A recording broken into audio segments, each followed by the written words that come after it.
And thank you, everybody, for joining another episode of the podcast for men. My name is Andrea C. Palmer, and this podcast is always covering advocating for men that have experienced sexual abuse, and anything that pertains to men and their experience in the world. And once again, we have a great interview today with Paulo.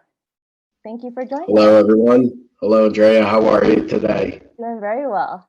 And I found you over Instagram and just scrolling through, finding different motivational things that would attract men and their experiences, and covering the double standards that sometimes men experience, and just all this information, and finding out that this was all things that you were making, different memes and things that you were coming up with, these experiences that you were having.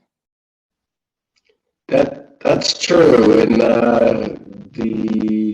I appreciate you follow me on Instagram. I know you follow me on my personal page of at Paulo Estudante, and of course the group page at Supporting My Brothers, and that's exactly what we do. It's the group Supporting My Brothers was originally set up to providing, I guess it's the term now that everybody uses, but a safe space for guys to talk about what they're going through on their day-to-day basis, their struggles with their health, mental health, physical health, emotional health, their struggles with their wives, their husbands, dealing with kids, whatever the case may be, their weight. And of course, recently we started talking about,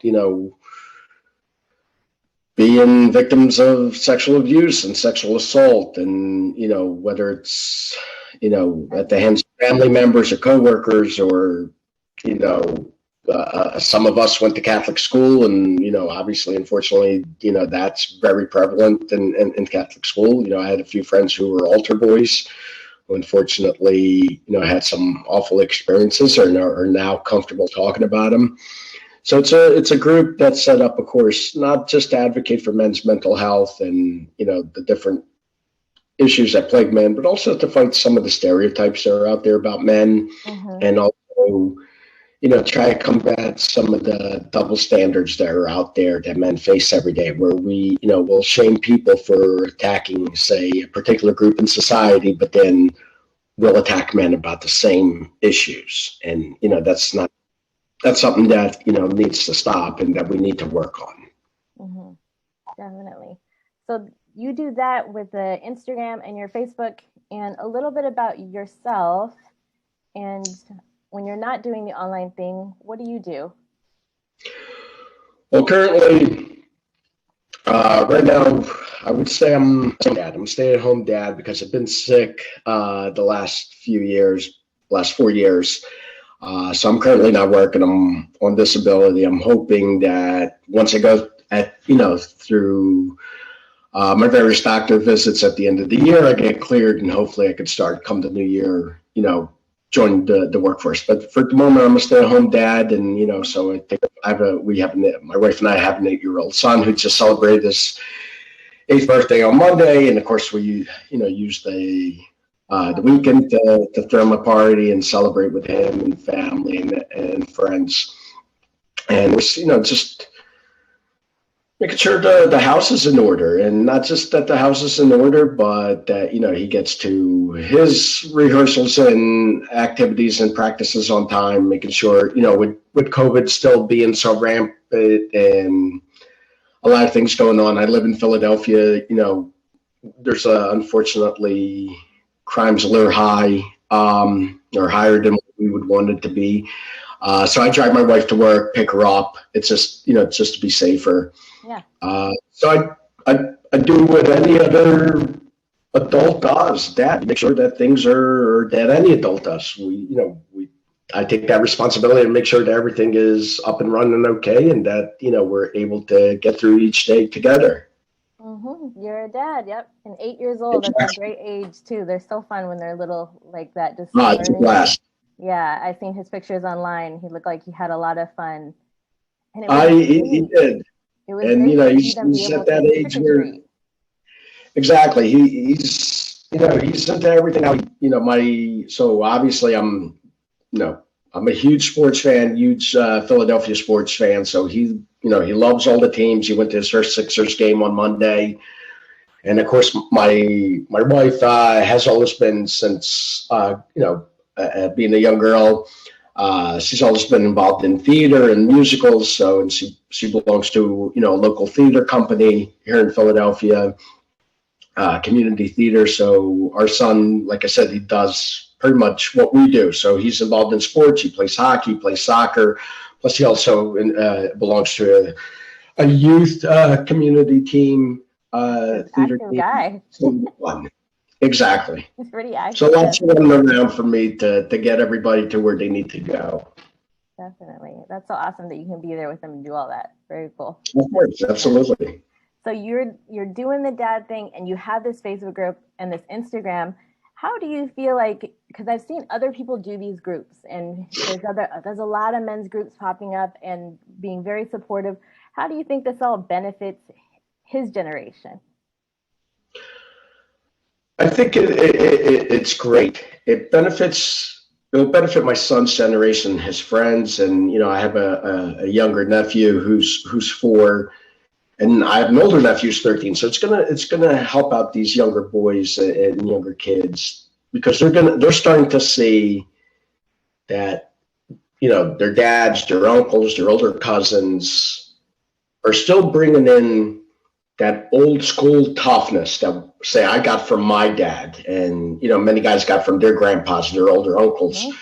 But they're also able, because of these groups, they're also incorporate what's now a very common saying, which is emotional intelligence. And it's a great way for both worlds to come together, and for you to know that you could be tough as nails, but you could also talk about everything else that's going on.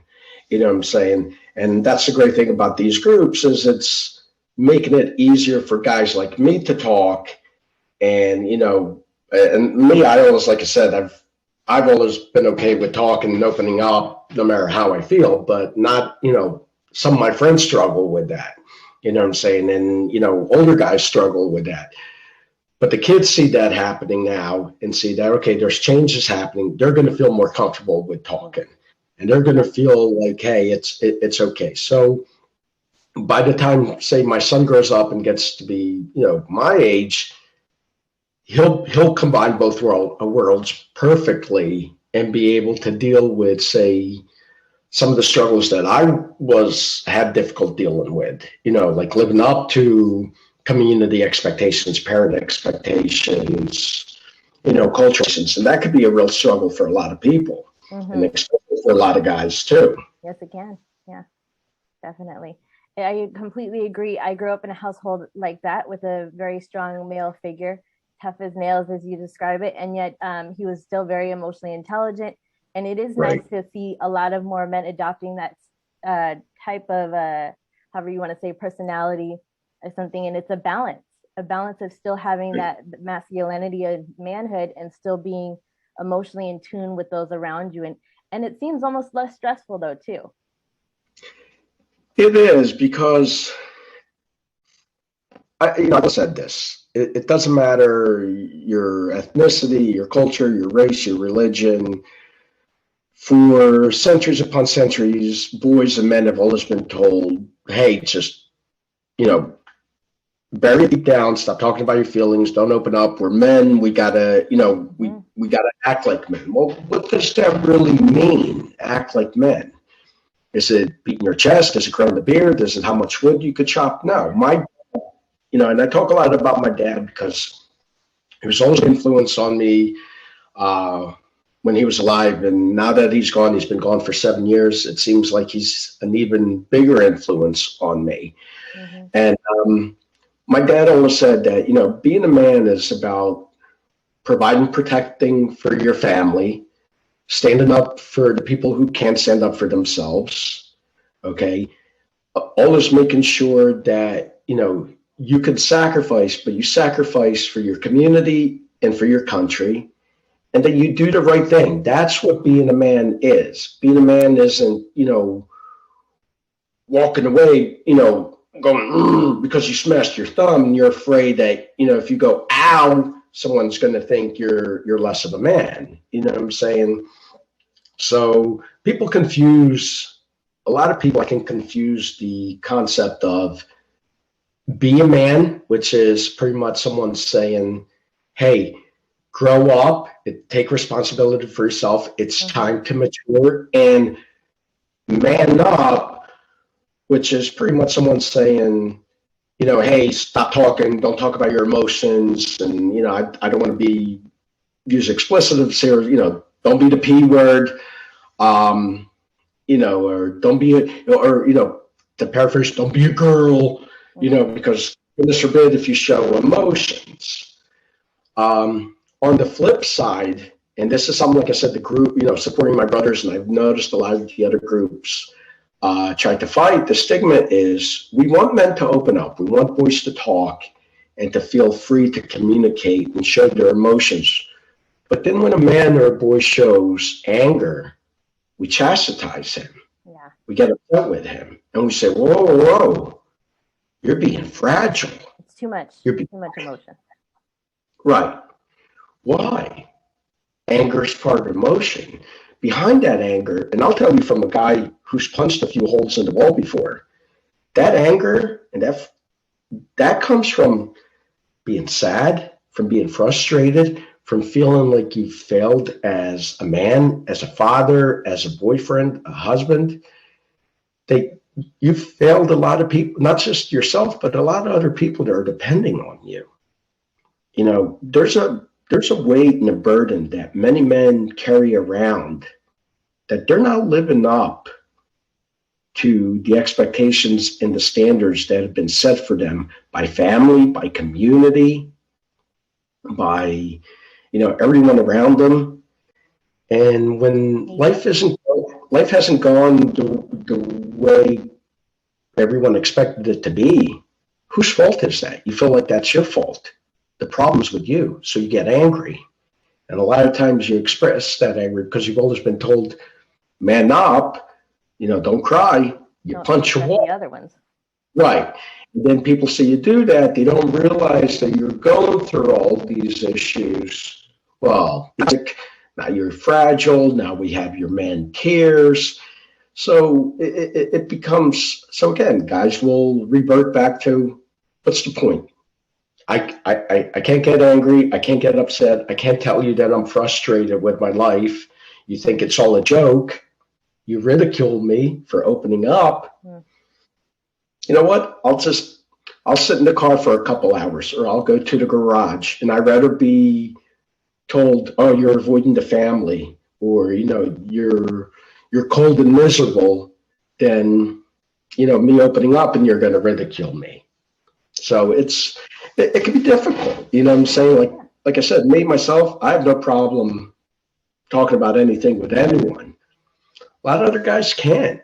And you'd be surprised how many guys hide not just their emotions and what their struggles, but how many guys hide their health issues, important issues that they're not telling their family until it's too late. Yeah. Because and that's awful. That's awful to carry around. Because you have that idea of, as a man, you hold in the emotions, and you're also somehow supposed to be responsible for your own physical health and everything. You should be in control of all of it all the time. Right, exactly. And if you're not, it becomes, well, forget about me. As long as everybody else is okay, that's what's important.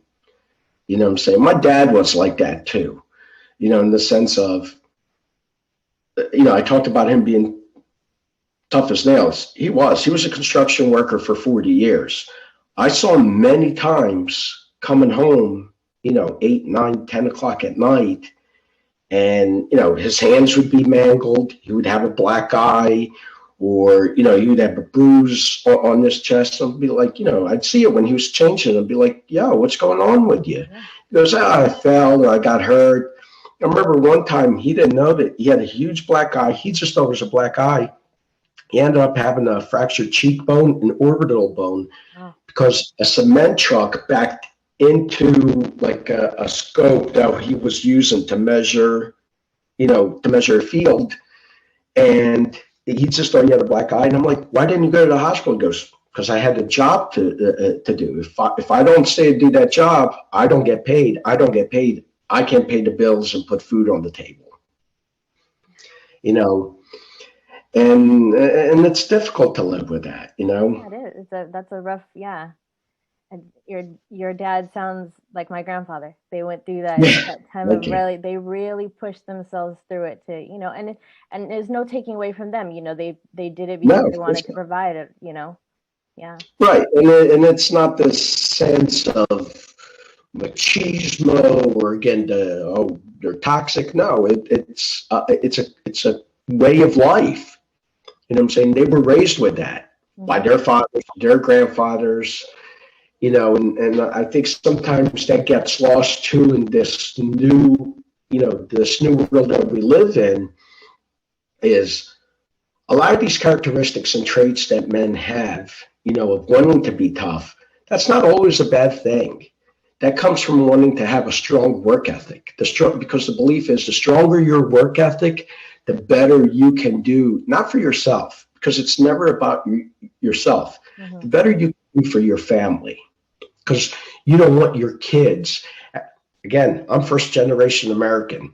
Okay. Ask any Portuguese immigrant parent or ask any immigrant parent from anywhere in the world when they come to the US or they immigrate to any other country. What do they want? They want a better life for their children. Yes, they do. And and that's something that gets lost and people think, well, it's a toxic trait. We always go back to it's a toxic trait, and that's frustrating. Yeah, it It is. is. It is very frustrating. So it is good to hear now that conversation of having that man toughness and having that emotional talent balance that we can go on, and that'll affect these coming generations. So it's like a trend that's becoming very healthy trend, I think. It is, and I see what you do, obviously, with your group, and here's a touchy subject that nobody sometimes wants to talk about. We always talk about men's mental health, and but we don't talk about some of all the different aspects and blocks that are there. Like we don't talk about men's, the struggles that men have with their body image and with the weight. Okay. Guys struggle. A lot of men struggle with being overweight. A lot of the guys struggle with wanting that perfect body because that's what they've been told. I mean, there's a meme out there that says, it's just, yeah, it's hard to tell, for little girls to grow up to be Barbie. But guess what? Little boys have had to grow up being told you should look like He-Man. Yeah. And we all don't, And the great thing is we see all these campaigns for, body positivity for females, which is great. But we don't see anything for men. As a matter of fact, the only kind of acceptance now that it is, but it's a joke, it's done in a mocking way, is, oh, he's got a dad bod. He's got a dad bod. Mm-hmm. That's great that you think that you're okay that I have a dad bod. But you're not really accepting. You're making light of the situation of how I look. Yeah. Yeah. It's But an undertone of kind of making fun there.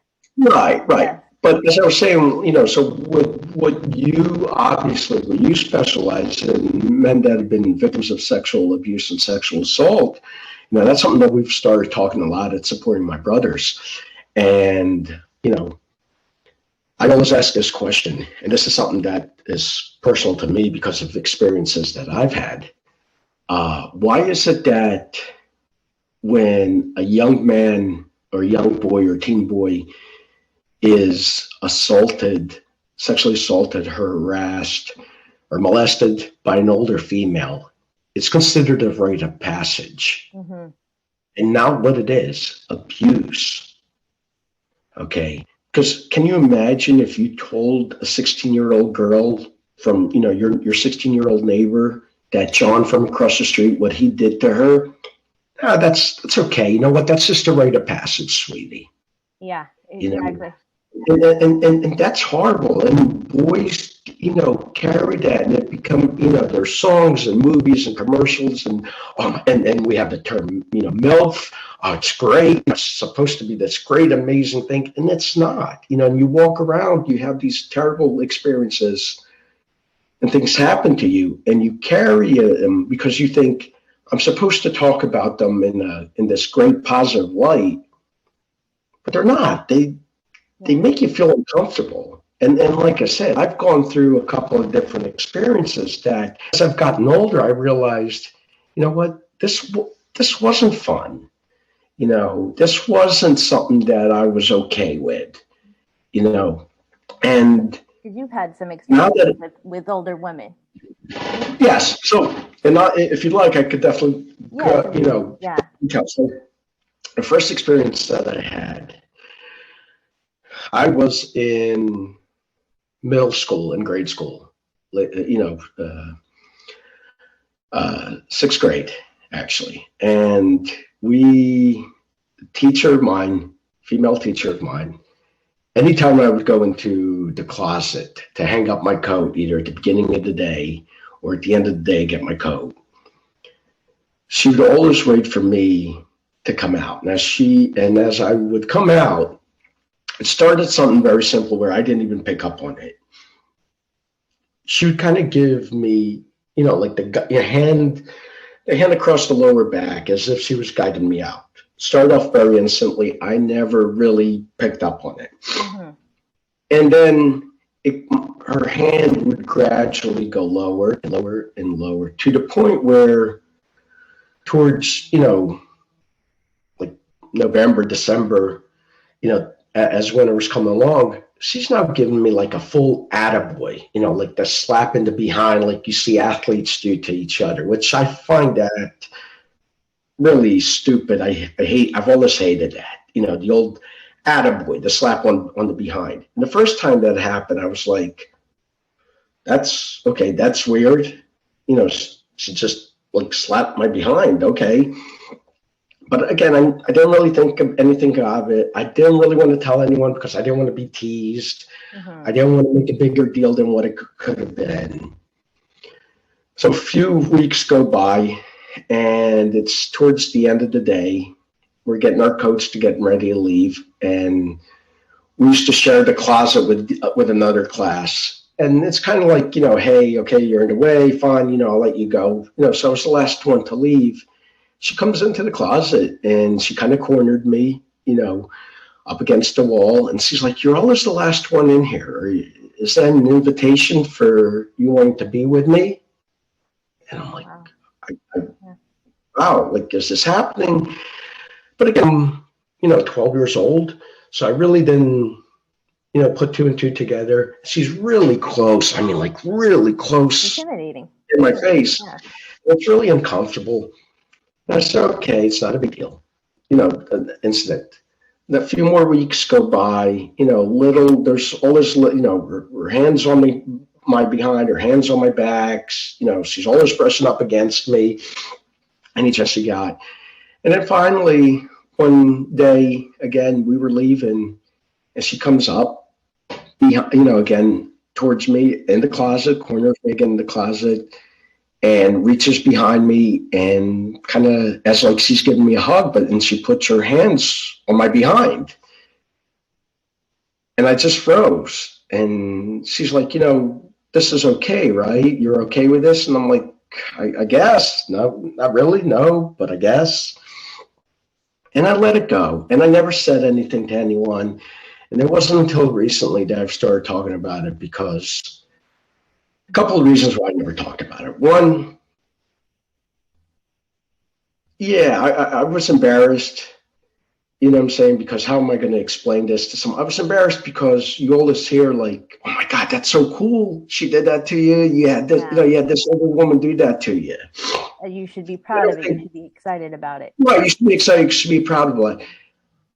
But I didn't want to say anything too, because I was worried about repercussions. What if, because now it becomes my word against hers, or her word against mine. And, this is a teacher, and this is someone who is respected in the community. And, this is how people in power get away with it, whether it's teachers, priests, doctors. I mean, we see that all the time happening. And I was like, okay, you know what? It happened. It's not a big deal. It kind of is a story. Maybe I'm the one being weird. You So I never doubt said yourself. anything. I'm sorry? That you doubt yourself as if maybe I Right. And misunderstood this. also, we always hear, well, you're a boy, so it's not really sexual assault. And, you probably got excited about it.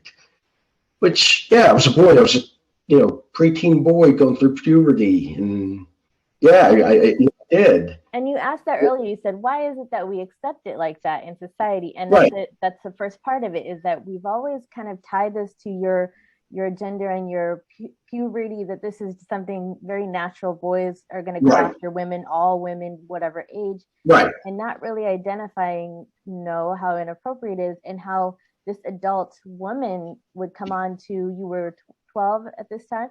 Yeah, I Yeah. was in the sixth grade. I was in middle school. Yeah. And I don't talk about it now, and I'm not bringing it up now because this is someone who's, again, mom in a career, and who knows what she was going through in her life at the time that happened. So I don't hold any resentment. I don't hold any ill will or anything, but I talk about it because it happens. And there were two other incidents. The second incident that happened was a little later on in life. Again, I was a teenager. It was about 15, 16, and I went over a friend's house, and his mother came on to me while he was upstairs. And same thing, we were in the kitchen. She came up. She kept telling me how, handsome I was becoming and what a strapping young man.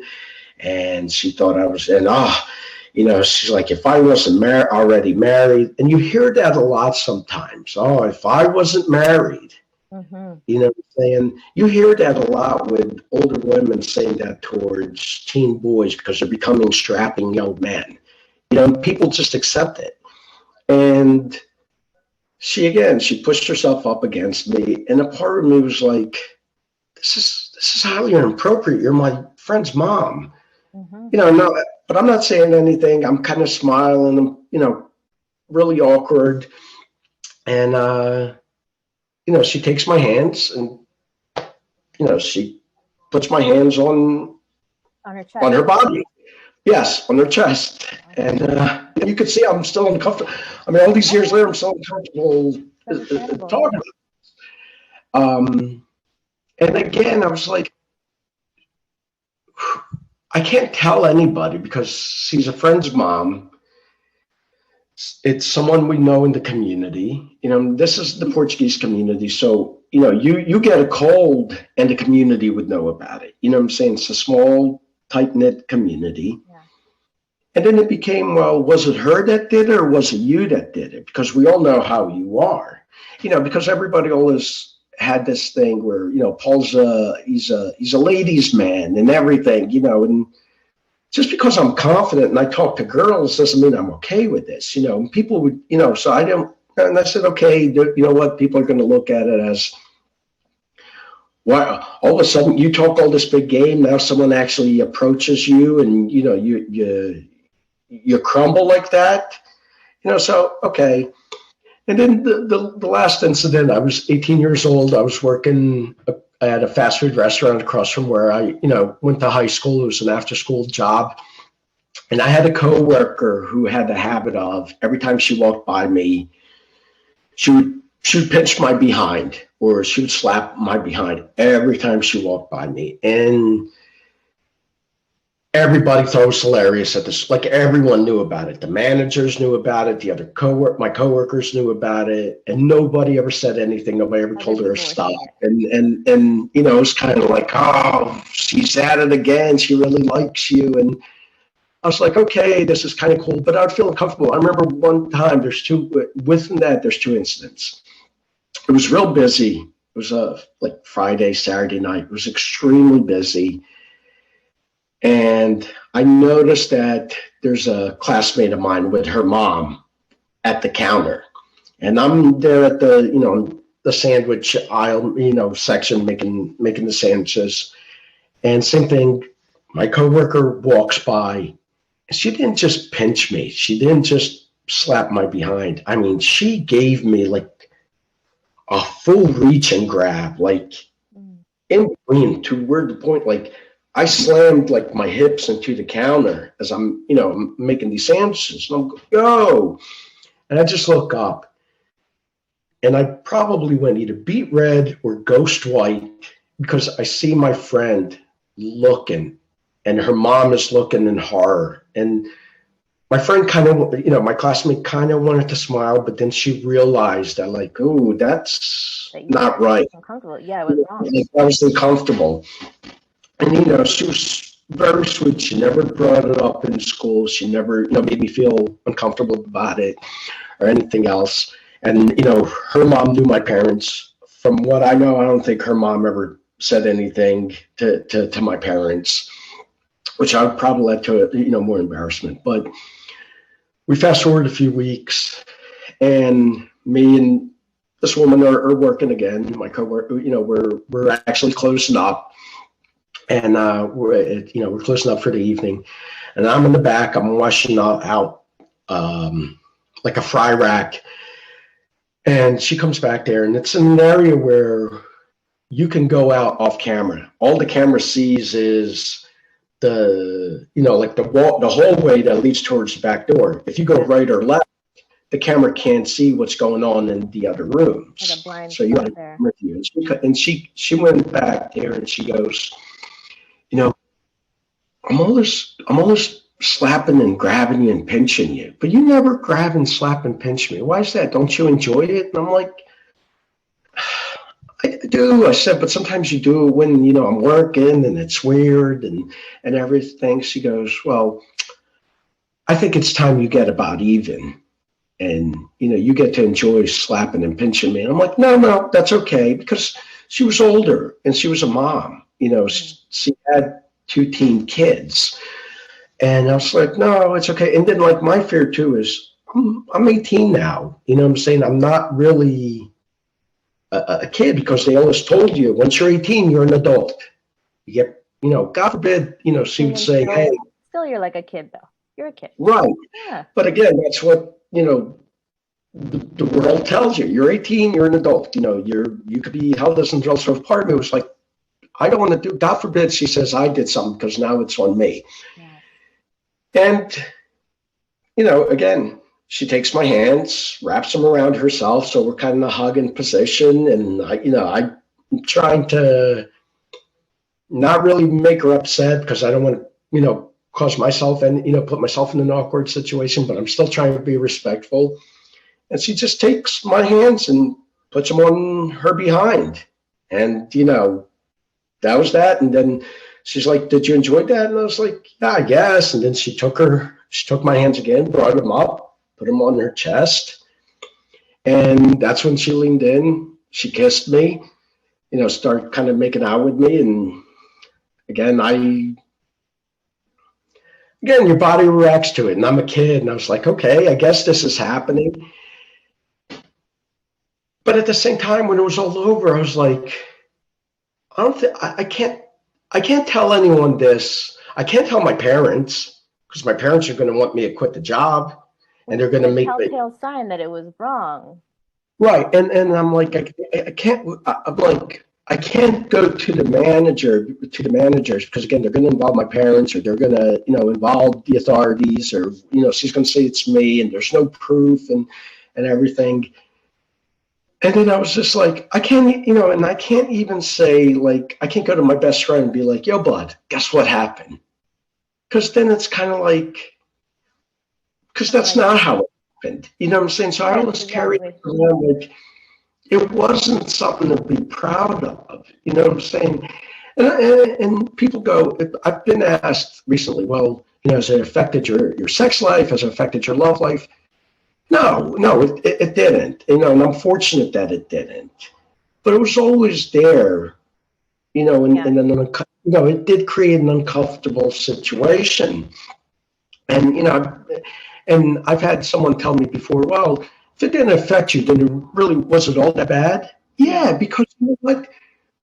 The way I look at it now, I think I'm more open to talk about it, and this is something that's become important because, like I said, I have a son.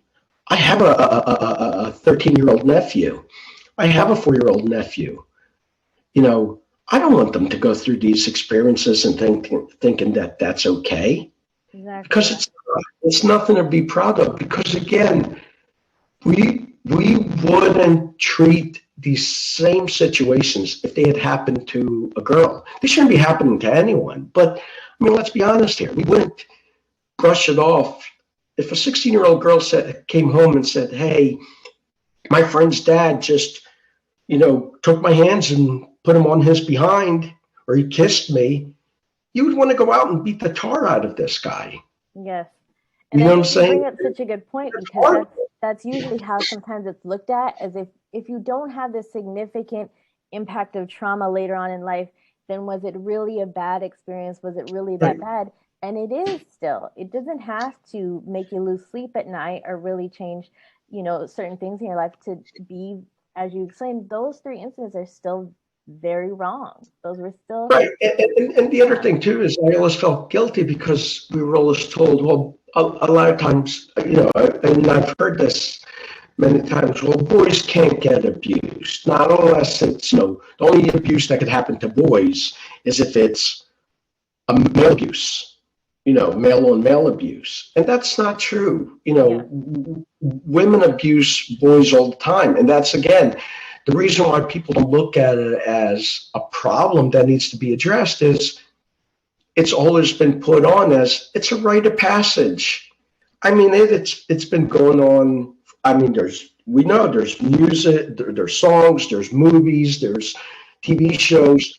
Every time it's presented as the older woman, going after the young kid, the young guy, you lucky son of a gun. That's awesome. Hey, it's you got an older chick. How cool is that? And Mhm. it's not. It's not. It really isn't. No, it's And not. like I said, not that I have my own kid. I don't want that to happen. I don't want. I don't want. That's not. That's nothing. That's not something I want to bond over with him. You know what I'm saying? This idea that it's somehow this great thing for fathers and sons to bond with. It's not. It's terrible. You know what I'm saying? And a lot of guys carry that. And that leads again. I was fortunate that, like I said, it didn't affect me in other ways. I had other things that affected me, with depression and anxiety, and that led to those struggles. I was very fortunate, but for a lot of men, that's a burden to carry around that, people don't understand how difficult it is. Yeah, very true. I think it's that of considering it's a rite of passage, but really as a society not really acknowledging how many, as far as how prevalent it is for female sexual predators that are out there. We don't like to call them that. We like to try and kind of categorize it as chance happening, a 1 in 100 that it happens. When the more that I've worked with men, the more that I have these interviews and conversations, it's a lot more common to even have a female predator for that to happen for a man than I think anybody really tries to admit, and really not put it. They put it more on you boys, that it's you guys were kind of coming on to the ladies more so than this lady was Right, coming on to you as being the adult in the situation. So these right. conversations are important so that people start to learn more that no, it's involuntary, that you had a reaction to her, that there was that guilt, intimidation, that fear, of being the one put into the wrong because you're the boy, and that this is a lot more common than we'd all like to admit. Exactly. And also, it's again these double standards that exist. Again, this is one of the many things that we address in the group through Instagram and through Facebook on supporting my brothers. Is again, it's not just you know we got to address mental health, but we got to address the different issues that men carry around that cause these mental health struggles. Which again, sexual abuse, financial struggles. If you're a guy and you're struggling financially, people go, "Well, you're a bum. Just work harder." Mm-hmm. You know what I'm saying? We don't talk about how difficult it is. We don't talk about how skewed the court systems are, family court, and that Men don't have the same rights when it comes to their children in family court. Or we don't talk about the way, you know, there's domestic violence against men, and it's not just between same-sex couples. There's domestic violence where wives and girlfriends and, whoever, moms and live in, women are hitting men. And if I was to call the cops and say, hey, my wife just hit me, what I'm saying? I'm either going to get maybe not by, the officers, but I know if I tell my friends, it's a joke. Well, what did you do to upset her?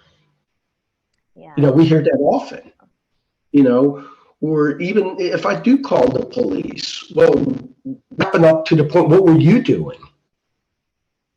You know, did you attack her? No, she attacked me. So she just attacked you out of the blue? So you mean to tell me that the only reason a woman's going to hit me, or spouse is, a female spouse is going to hit her husband, a wife's going to hit her husband is because he attacked her? No, a lot of times the violence is there and you can't say anything because you get ridiculed or you get doubted. And it's a terrible thing. And these are, issues again that no one wants to talk about, really talk about them. There's people who go, well, it's not the same. And it happens so very, you know, very little that it's almost non-existent. And that's not the case at all. No, it's And, not. and it's frustrating. Yeah, the numbers are very close together with female intimate partner violence is the same as almost as much as men is. They're very similar. There's only probably, I want to say, a 20 years so difference of, that amount. So, and it's always to that idea that for some reason you as a man, because you're bigger and you're stronger, that you should be able to take it. It's, Right. how much could this have really hurt if this lady, did this to you? And it's a whole system of that we're trying to change ideas and change the way that these things get responded to hold women Absolutely. accountable, to hold men accountable, and also hold women accountable for these. Right. Yes. Mm-hmm. And, like I said, I keep saying it is frustrating because just the other day, I actually did a video. Um, I really don't often post videos because I don't like the way I look and sound on video, but I don't either. yeah, I see a lot of these, posts that say we have to tell men that it's okay to talk and okay to cry and okay to, do all these things. And that's all true. And I said this in the video. I said, men know that it's okay to express themselves, and they know that it's okay to talk and to cry and to have problems and admit everything that's going on. Men are well aware of that. What we have to start also normalizing is that guys express themselves in different ways. Mm-hmm. And that when men express themselves, we shouldn't be invalidating what they're going through. And that, we shouldn't be mocking them for opening up. And that happens a lot. Men know full well that they can't open up. But when they do, they get ridiculed or they get told that it's not the same. So you know what? What's the point? Yeah. So we revert back to it's just easier to say, hey, how are you? I'm good. How are you? I'm fine. I'm okay. I'm hanging in there. And that the same. What we really want to say is, you know what? I hate my job. My marriage sucks. I'm struggling with dealing with the fact that my kid has a learning disability that I didn't know is carried on by family. I was always told it was, give him a few spankings, he'll be okay. I'm living paycheck to paycheck. By the way, I also have a cyst under my arm that I don't know what it is, and I'm afraid to go to the doctors. That's how I'm doing. Oh, and I can't sleep at night. But if we say all this, it's, hey, guess what? Man up. Everybody's got problems. Okay, then you know what? What's the point? When we'd really like it to be that way, to be able to really give the genuine Right. answer to it. Yeah. Yeah. Mm-hmm. With and that it's, coming to the end here, and that kind of leads into my last podcast question for you is, what does it mean to be a man? Like, for your yeah, definition. for me, I go back to what I learned from my dad. And what I learned from my dad is being a man is, again, protecting and providing for your family, doing what's best for them, standing up for those that can't stand up for themselves, sacrificing for the good of your community and your country, and doing what you feel in your heart is right. That's what being a man is about. And knowing that there's going to be struggles, there's going to be tribulations, there's going to be trials. But as long as you know, you work through them and you do your best to get through, everything, whichever way you do, it's going to be okay. And that's what being a man is, you know. Yeah, definitely. Thank you for that. And I Well, my appreciate pleasure. too that you have this group and you are creating a space that men can express themselves fully. As you said, Thank to you. really tell the truth, the genuine answer to how are you doing? How can somebody find you or connect with that Facebook group? Absolutely. Well, first and foremost, I want to say thank you for what you do. You have no idea how important and meaningful and great to have, a female advocate like yourself for men that, say, hey, these are issues that seriously need to be addressed. And that means the world to me. That means the world to every other guy, that follows you and that follows me because they see, obviously what you post through, I always share your content, which is great. But we can be found on Instagram, either my personal page of Paulo Estudante or, of course, the group page of Supporting My Brothers, which is open to everybody. And then on Facebook, Supporting My Brothers there's a Facebook group. It's a private group. That one is just for men to give men that safe space of talking freely, and it's there for everyone. So it's Supporting My Brothers is the way to go. And I want to thank you for bringing me on here today. Thank you so much. You're very welcome, and thank you for that. I am really glad to be able to do this work. I have gotten a lot of messages from different men all over different places I never even thought. So I hope this continues. I hope that there's more platforms like this, that people make Absolutely. more podcasts and things directed in this way, and we just continue to have these spaces for men more and more. So, and for anybody that is listening to this podcast, wherever you hear it, like, subscribe, all that good stuff. Leave a comment and contact Paulo if you're interested in joining his group. And thank you, everybody, for listening today. And let's continue the discussion. Wonderful. Thank you so much, Andrea. I appreciate it. You're very welcome. Thank you. Bye-bye now.